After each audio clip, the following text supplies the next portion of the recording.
கர்த்தருக்கு ஸ்தோத்திரம். இன்றைய வசனம் 86 சங்கீதம் 5 ஆண்டவரே, நீர் நல்லவரும் மன்னிக்கிறவரும், உம்மை நோக்கி கூப்பிடுகிற யாவர் மேலும் கிருபை மிகுந்தவருமாய் இருக்கிறீர். 86 சங்கீதம் 5 ஆண்டவரே, நீர் நல்லவரும் மன்னிக்கிறவரும், உம்மை நோக்கி கூப்பிடுகிற யாவர் மேலும் கிருபை மிகுந்தவருமாய் இருக்கிறீர். வசனம் ரொம்ப அழகாக சொல்லுது. ஏசப்பா எப்படிப்பட்டவர் அப்படின்னா நல்லவராம், மன்னிக்கிறவராம், அவரை நோக்கி கூப்பிடுற யாவருக்கும் அவர் கிருபை தந்து ஆசீர்வதிப்பாராம். ஆமேன். இப்போ கூட நீங்கள் நினைக்கிறீங்களா, ஐயோ இந்த தப்பு நான் பண்ணிட்டேன், இது செய்யக்கூடாதுன்னு நினச்சேன், செஞ்சுட்டேன், ஏசப்பா என்னை மன்னிப்பாரா, இல்லை ஏசப்பட்டு நான் தூரம் போயிட்டேன், என்னை மன்னிப்பாரா அப்படின்னு நீங்கள் நினைக்கிறீங்களா? ஏசப்பா உங்களுக்கு பதில் தரார். நான் மன்னிக்கிறவர், நீ அந்த பாவத்தை நீ செய்யாத, அதை விட்டு நான் உன்னை மன்னிச்சிட்டேன்னு சொல்கிறாரு. ஆமேன்.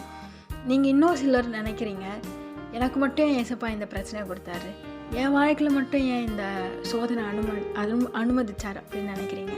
அவர் ரொம்ப நல்லவர். சோதனை அனுமதிக்கிறார்னா நிச்சயமாக ரெட்டிப்பான நன்மையை அவர் தரப்போகிறார்.